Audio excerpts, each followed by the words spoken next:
Assalamualaikum warahmatullahi wabarakatuh. Saya Akhidatul Roma PAI 4C absen 11 akan menyampaikan hadis riwayat Bukhari dan Muslim yang berbunyi Bismillahirrahmanirrahim. Qala Amirul Mukminina radhiyallahu anhu sami'tu Rasulullah sallallahu alaihi wasallam yaqulu innamal a'malu binniyat wa innamal likulli imri'in ma nawa. Faman kanat hijratuhu ilallahi wa rasulihi fahijratuhu ilallahi wa rasulihi wa man kanat hijratuhu lidunya yusibuha au imra'atin yankihuha fahijratuhu ila mahajara ilaih. Ruwahul Bukhari. Hadis tersebut membicarakan mengenai menghadirkan dan juga mengikhlaskan niat dalam amal ibadah. Niat merupakan serangkaian ilmu yang harus kita pelajari. Niat semakna dengan keinginan hati. Niat menurut para ulama artinya yaitu yang pertama membedakan antara ibadah satu dengan ibadah yang lainnya. Contohnya seperti sholat wajib dengan sholat sunnah.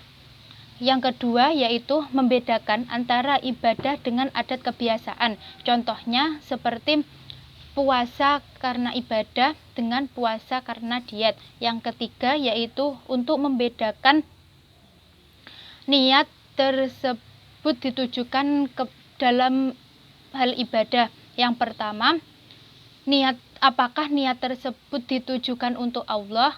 Yang kedua, apakah niat tersebut ditujukan untuk selain Allah? Yang ketiga, atau bahkan niat tersebut ditujukan untuk Allah dan juga selain Allah. Dalam hakikat niat adalah bagaimana seseorang menguasai dirinya agar tidak menginginkan pujian dari orang lain apabila hendak melakukan suatu amal soleh. Segala sesuatu amalan itu bersumber pada niat. Seseorang yang melakukan perbuatan akan dibalas dengan apa yang telah ia niatkan, baik seseorang tersebut melakukan perbuatan karena niat baik atau bahkan niat buruk. Baik nilai dan besar kecilnya nilai suatu amal soleh itu dipengaruhi oleh niat, dan niat itu tempatnya ada di hati. Apabila seseorang telah berniat untuk melakukan sesuatu dan sudah melakukan usaha untuk melakukan sesuatu tersebut, namun usahanya itu gagal dan terhalang oleh sesuatu, maka orang tersebut tetap akan memperoleh pahala akan apa yang telah ia niatkan dan juga apa yang telah ia lakukan tersebut, seperti orang yang telah melakukan perbuatan tersebut dengan sempurna.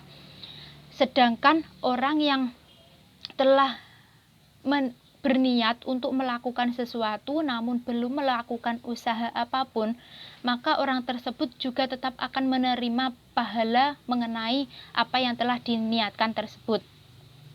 Dalam melakukan suatu perbuatan ada 3 niat yang harus dihadirkan, yaitu yang pertama niat untuk berbuat, yang kedua niat karena Allah, yang ketiga niat karena perbuatan tersebut termasuk perintah dari Allah.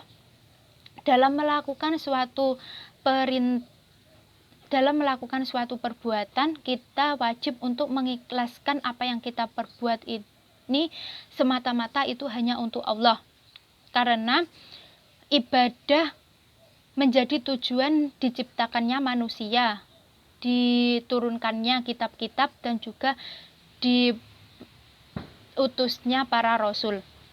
Setiap perbuatan yang kita lakukan akan diterima oleh Allah apabila kita ikhlas bahwa yang kita niatkan itu semata-mata hanya untuk Allah dan juga sesuai dengan sunnah atau syariat yang telah diajarkan oleh Rasulullah. Yang selanjutnya yaitu hijrah. Hijrah berarti meninggalkan.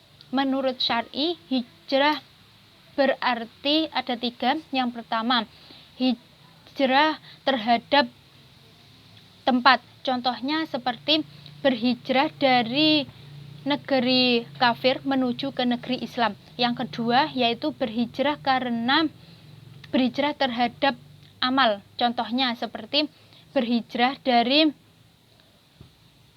perbuat amal kekufuran menuju ke ketaatan. Yang ketiga yaitu berhijrah terhadap pelaku perbuatan. Contohnya seperti apabila kita memiliki teman yang memiliki perilaku buruk, maka kita harus meninggalkannya. Kemudian kita mendekati atau bergaul dengan teman yang soleh agar kita bisa melakukan perbuatan yang soleh tersebut. Berhijrah dari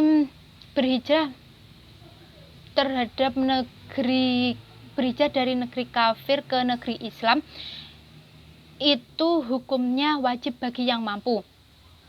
Kemudian seorang yang telah berhijrah dari negeri yang kafir menuju ke negeri yang Islam itu sama dengan orang tersebut telah bertobat dari kekufuran menuju ke taatan atau keimanan. Hukum dari meninggalkan pelaku kemaksiatan itu hukumnya adalah wajib dan hukumnya sunnah bila dipandang membawa faedah dan juga maslahah. Sekian yang bisa saya sampaikan. Wassalamualaikum warahmatullahi wabarakatuh.